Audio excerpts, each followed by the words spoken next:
louvando o Teu nome. Tu mereces, Senhor, o nosso louvor e a nossa adoração. Senhor, Te louvamos por esta igreja local aqui de Hebron.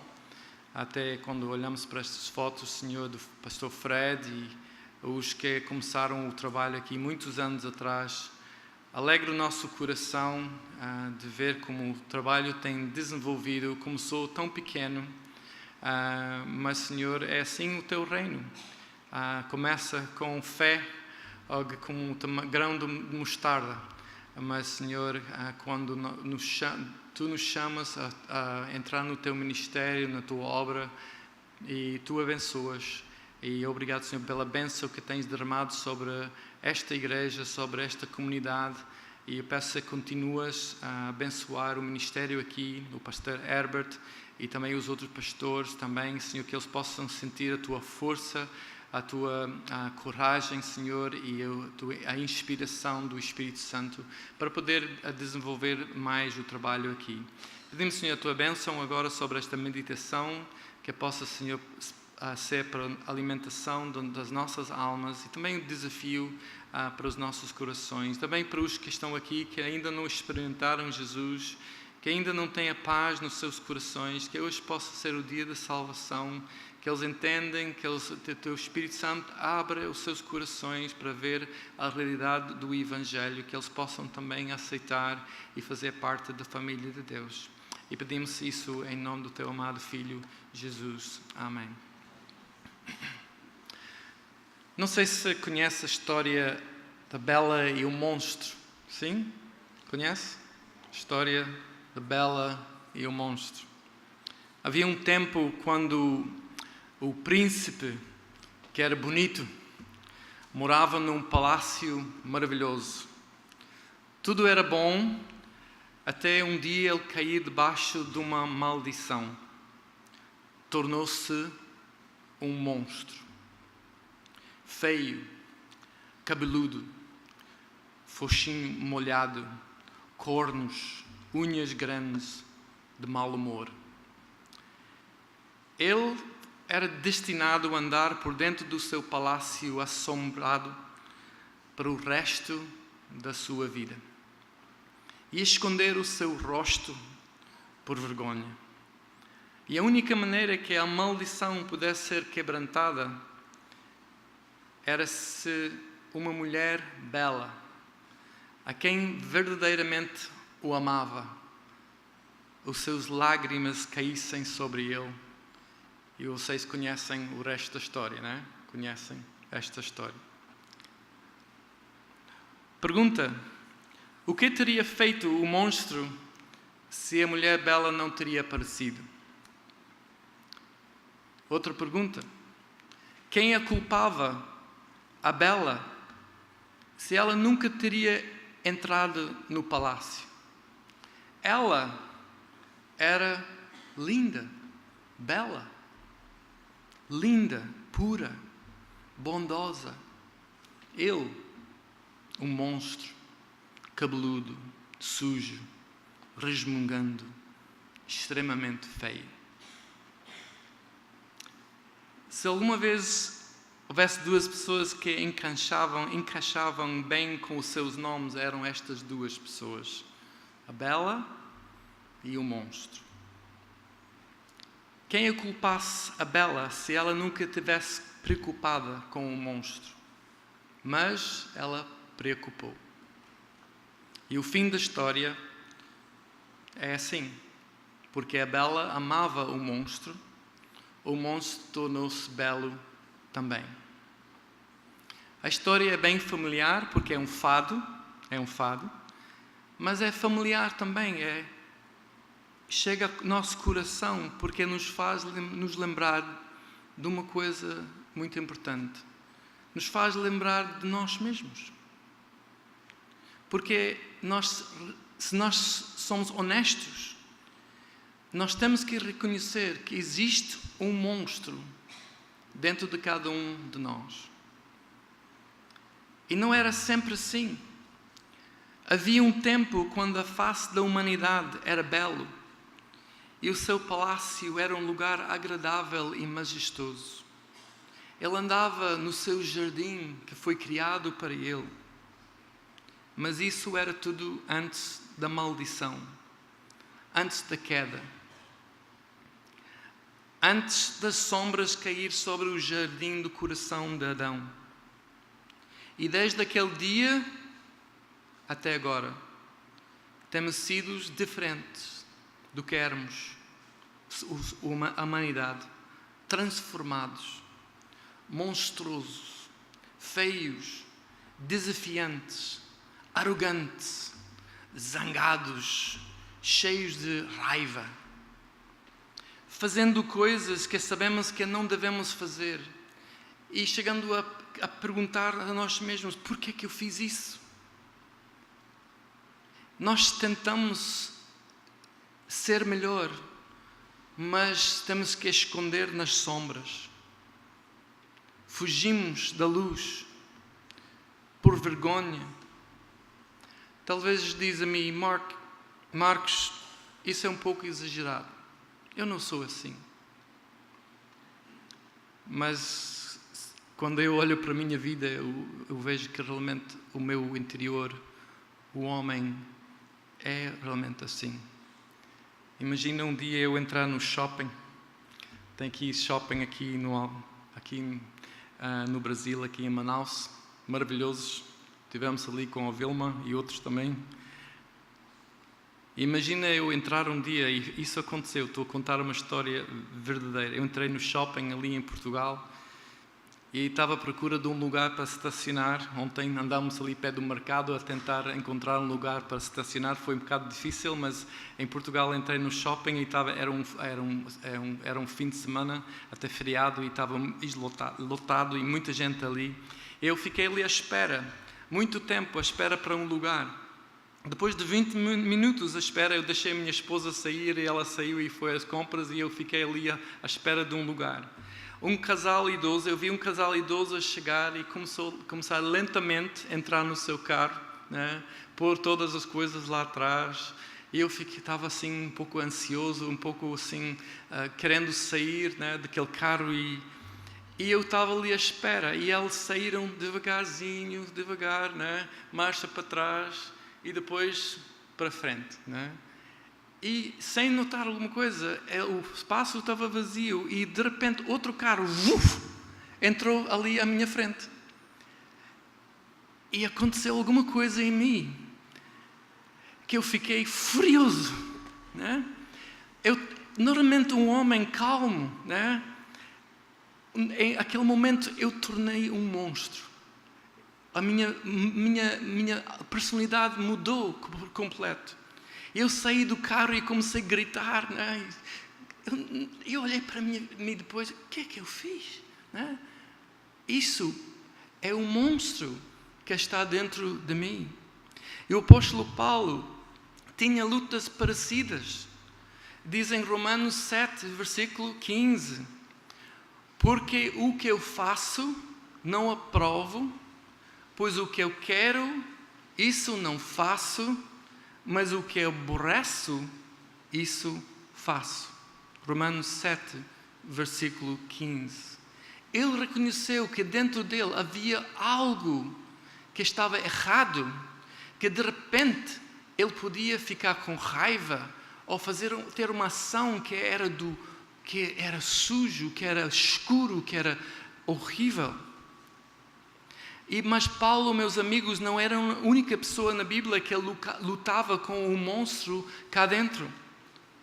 Meus irmãos, quando você olha para as páginas da Bíblia, é difícil encontrar uma página das Escrituras onde o animal silvestre não revela-se, mostra os seus dentes ferozes.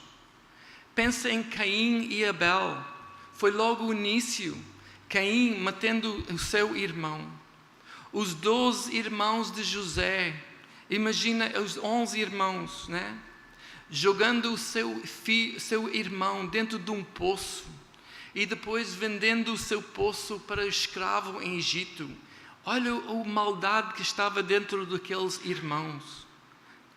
aquela raiva que estava, aqueles ciúmes que eles tinham dentro deles por causa do seu pai ter escolhido a José e dar uma capa de muitas cores. Olha para o rei Saul, correndo atrás de David com uma lança na mão. O rei Herodes matando todos os rapazes, os bebés em Belém, todos os meninos. Da página de uma ponta da outra, este livro é chamado o bom livro, mas não é porque as pessoas sobre quem fala eram boas. Aqui encontramos histórias horrorosas de homens que fizeram coisas terríveis. Sangue, meus irmãos, corre livremente através das histórias aqui mencionadas nesta palavra, nesta Bíblia. Mas o mal do monstro humano nunca foi mais visto do que no dia em que Jesus Cristo morreu. Pensa naqueles dias. Os discípulos dormindo. Pedro negando Jesus Cristo 3 vezes. Eles fugiram daquela cena. Herodes queria um espetáculo. Pilatos queria lavar as suas mãos. E os soldados, o que é que eles fizeram? Eles queriam ver sangue. Então eles açoitavam Jesus Cristo. E os açoites eram feitos de cintos de couro com bolas de chumbo em cada ponta. E o alvo era singular. Era açoitar o acusado até ele era centímetros da morte. 39 açoites eram poucas vezes precisas para matar uma pessoa. Muitos morreram só dos açoites. Era a responsabilidade do centurião monitorizar a situação e o estado do acusado, porque muitos morreram. E ele tinha que travar ou parar os açoites se a pessoa estava perto da morte. Mas Jesus Cristo continuou. Sem dúvida, Jesus Cristo estava quase morto quando desataram as suas mãos e ele deve ter caído para o chão. Os açoites eram o primeiro ato de barbaridade bárbaro que os soldados fizeram.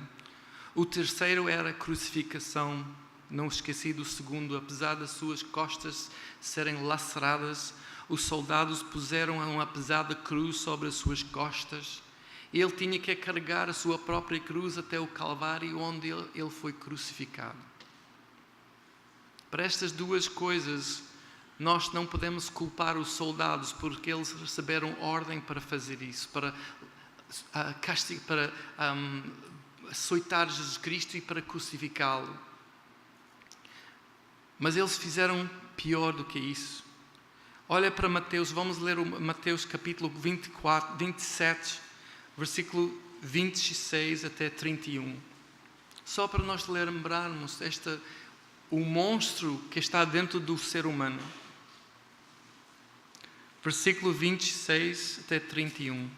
Mateus 7, só para nós recordarmos um pouco.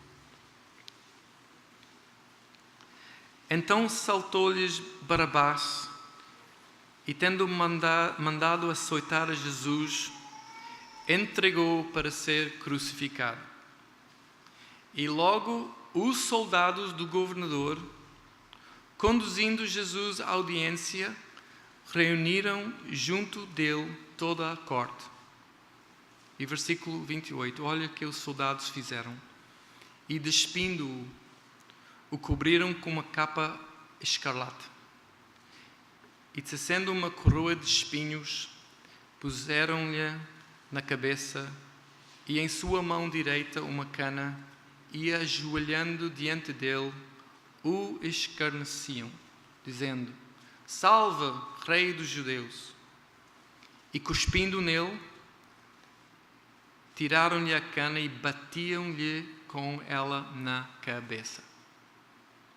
E depois de haverem escarnecido, tiraram-lhe a capa, vestiram-lhe as suas vestes e levaram para ser crucificado.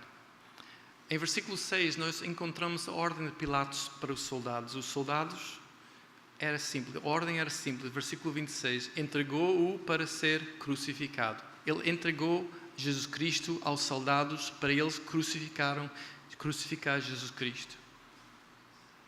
Mas eles não fizeram só isso. Eles queriam brincar.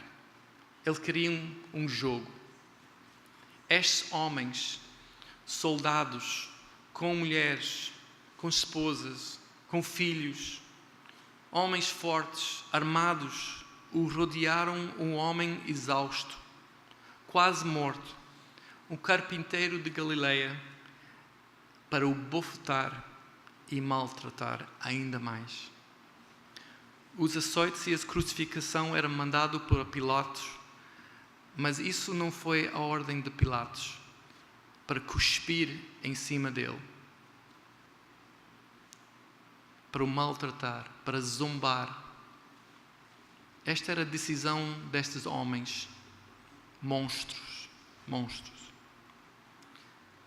E a intenção de cuspir em Jesus Cristo não era para ferir o corpo, porque um cuspir não pode ferir o corpo. Era para humilhar, insultar. E o fez.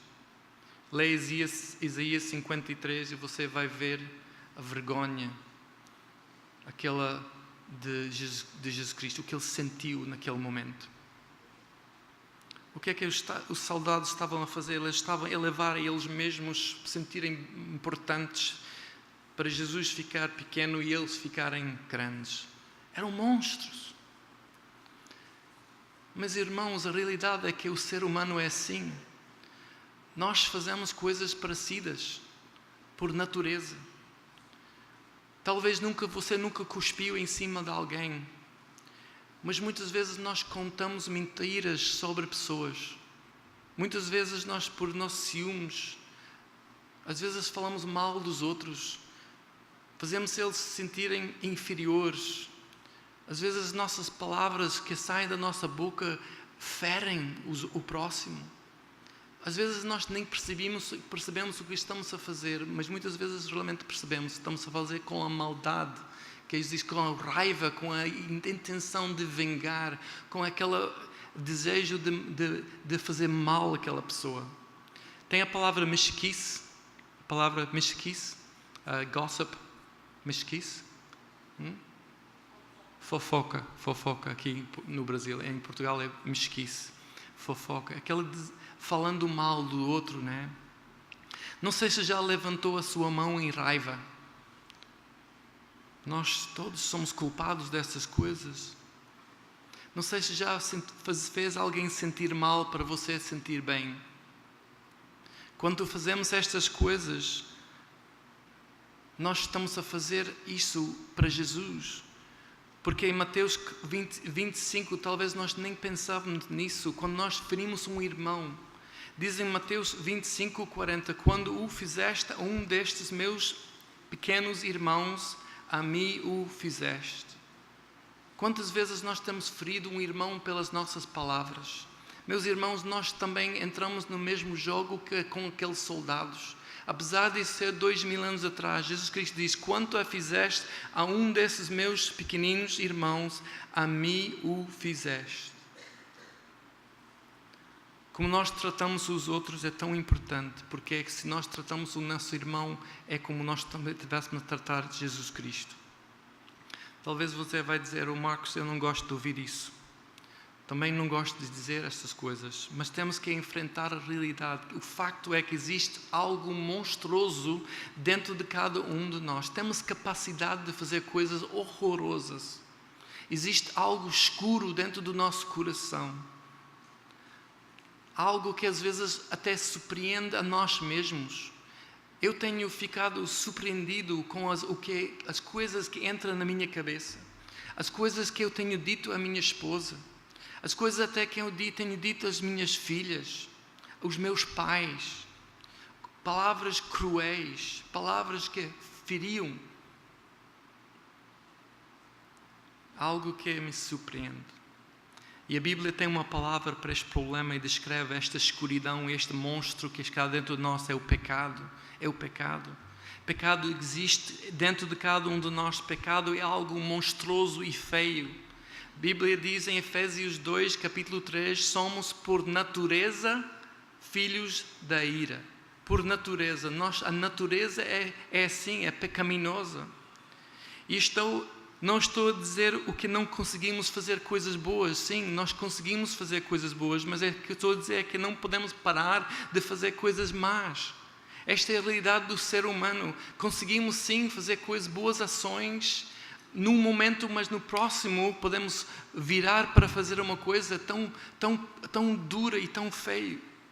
Apesar que Deus nos formou tão perfeitos, nós caímos sobre a maldição. É por nossa escolha, somos corruptos até de coração. O centro do nosso ser é egoísta e perverso. Davi diz assim, eis que em Salmo 51, versículo 5, eis que em iniquidade fui formado e em pecado me concebeu a minha mãe. Esta é a realidade do ser humano. Podia alguém dizer outra coisa? Nascemos todos com a tendência de pecar. Querida Francisca, quando eu era pequenino, acho que eu lembro uma vez, você entrou ali, estava a cuidar de nós e você saiu para fazer alguma coisa e nós entramos numa guerra ali com eu e minha irmã com umas almofadas, né? E aquilo abriu tudo e estava espalhado em toda a casa, né? Eu era pequenino, mas era capaz de destruir e até destruir a minha irmã. Ali é a natureza humana. Isaías 53, capítulo 6, todos nós andávamos desagrados como ovelhas, cada um se desvia pelo seu caminho. Jeremias 17, 9, enganoso é o coração mais do que todas as coisas e perverso quem o conhecerá. Romanos 3, 10, não há um justo nem um sequer, porque todos pecaram e destituídos estão da glória de Deus. Em versículo 23. Algumas pessoas talvez não vão concordar com estas palavras que são fortes, mas essas não são minhas palavras, são a palavra de Deus. Comparado talvez com os demais, você vai pensar, eu não sou uma pessoa má, eu sou uma pessoa decente, eu obedeço a lei do país. Um porco talvez vai dizer a mesma coisa. Ele teria o direito de dizer, comparado com o meu compadre aqui na lama, ele é mais sujo do que eu. Mas comparado com o homem lá fora da lama, ele é sujo, a mesma. E ele precisa de um grande banho. Comparado com os demais, talvez podemos dizer que somos mais limpos do que o próximo. Eu não roubo, eu não matei ninguém. Eu sou uma boa pessoa, eu sou honesto na sociedade e eu pago os meus impostos. Mas outro porco não pode ser o nosso padrão, não é? O nosso padrão é Deus. E comparado com Deus, nós precisamos de um grande banho, uma grande lavagem. Porque Deus é perfeito, sem mancha. As nossas ações são feias, nossos pensamentos são perversos. Nós não gostamos do que fazemos, nem fazemos o que queremos, mas não conseguimos mudar o interior do homem. Nascemos assim. Estamos debaixo de uma maldição. Não podemos escapar. Vivemos num mundo escuro. Pode tentar e tentar, mas não vai conseguir mudar o que está aqui no interior. O Jeremias disse, pode o leopardo mudar as suas manchas? É impossível. E nós não conseguimos mudar o que existe cá dentro. O Paulo diz assim, porquanto a inclinação da carne é inimizade contra Deus. A nossa inclinação natural é de ser inimigos de Deus. Talvez não vai concordar, mas eu faço um desafio. Nos próximos 24 horas, tenta viver uma vida perfeita. Sem preocupar, porque ter ansiedade é pecado. Ser ansioso é pecado. Tenta viver 24 horas sem odiar, sem mentir, sem ter um mau pensamento, sem ser orgulhoso, sem ter uma má atitude, sem ser egoísta, sem ser orgulhoso. É possível? É impossível. Tenta fazer para 1 hora. É impossível. Então temos um problema. A Bíblia revela que o salário do pecado é a morte. Romanos 6, 23. Temos um grande problema. Não somos santos, não podemos entrar na presença de Deus. Mas temos que seguir a santificação. Hebreus 12, versículo 14. Seguir a santificação, sem a qual ninguém verá o Senhor. Nós precisamos de ser santos para ver o Senhor, para viver a eternidade no céu com Deus. E como é que vamos resolver este problema destas trevas no nosso coração? Parece que não há uma solução e muitas pessoas tentam chegar lá através das boas obras e pensam que é através de uma grande balança, que se fazer mais boas obras do que más, Deus vai deixar a pessoa entrar no céu. Mas para só um pecado nós já estamos separados de Deus. Não é por ter mais ou menos, é por só um. Volto a pensar na nossa história da Bela e o monstro. A Bela conseguiu quebrar a maldição. Como? Porque verdadeiramente amava o monstro. Meus queridos amigos e irmãos, Jesus Cristo, a pessoa mais bela, perfeita, que alguma vez existiu, verdadeiramente nos amou. E a prova do seu amor é na sua vinda, associar com pessoas como nós. Romanos 5, versículo 8 diz: mas Deus dá prova do seu amor para conosco. Como é que Ele prova o seu amor? Em que, quando éramos ainda pecadores, monstros, Cristo morreu por nós. De verdade, Jesus, suas lágrimas caíram e quebrou a maldição. O seu sangue foi derramado. Seu corpo foi esmagado. Ele ofereceu a sua vida naquela cruz. Ele deixou o cuspir dos seus soldados. Imagina que o cuspir simboliza toda a porcaria dos nossos pecados. E observa que Jesus Cristo fez com todo o nosso pecado, toda a nossa maldade. Ele levou tudo aquilo que nós cuspimos sobre Ele. Isaías disse, falando de Jesus Cristo: não escondo a minha face dos que me afrontam e me cospem. Ele aceitou tudo isso. Misturado com o seu sangue e o seu suor, estava misturado junto com aquilo que estava o nosso pecado. Ele escolheu levar o nosso cuspir, o cuspir da humanidade, a nossa rebelião, a nossa revolta contra Ele. E Ele levou todo nosso pecado, porque pecado é rebelião contra Deus. É desobediência. As nossas ações monstruosas. Por que Ele levou todas as nossas ações monstruosas e pecaminosas? Porque Ele viu a beleza que nós éramos, a beleza do monstro antes da queda.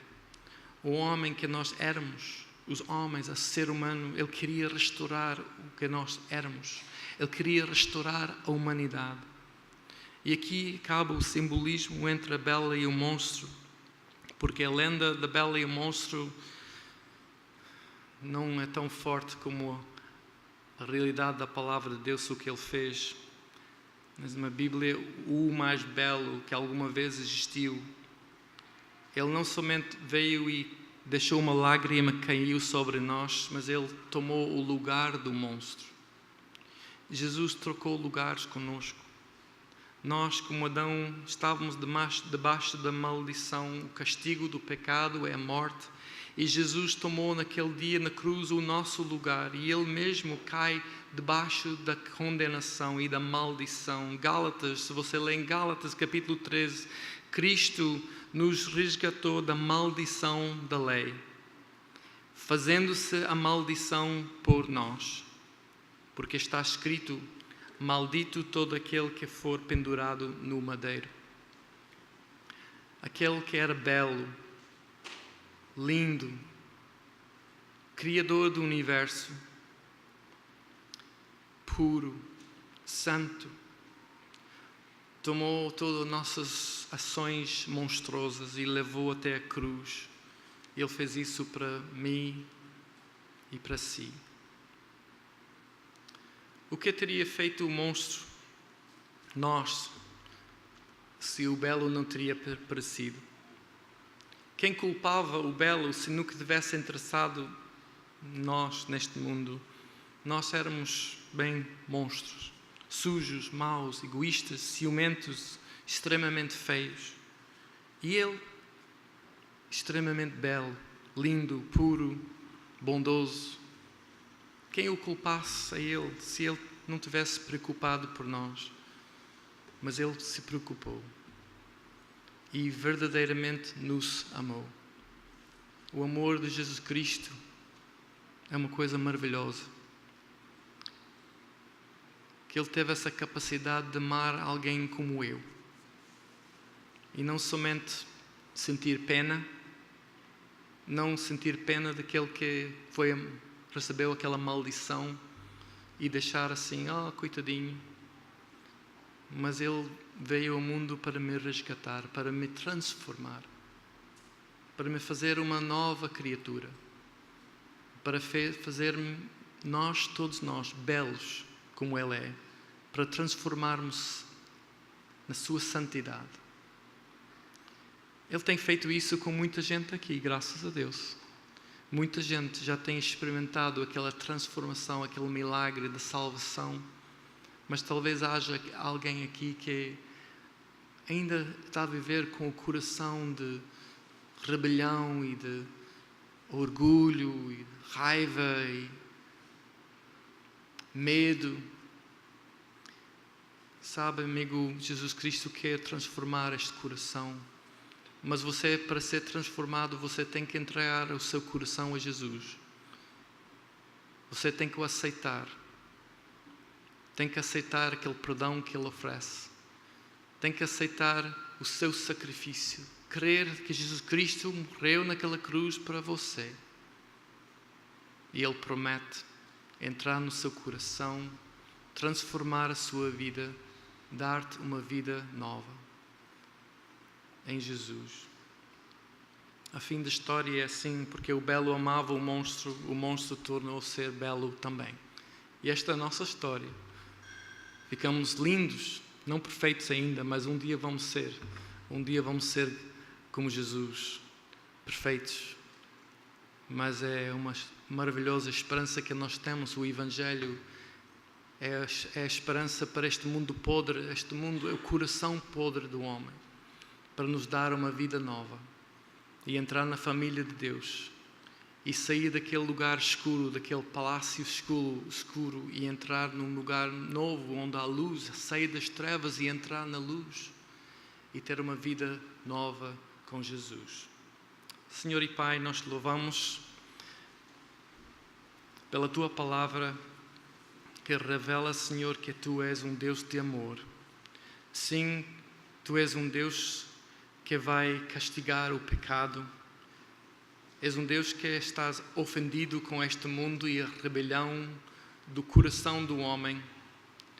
Mas apesar da nossa rebelião, Senhor, obrigado porque Tu és um Deus de misericórdia, um Deus que nos amou verdadeiramente.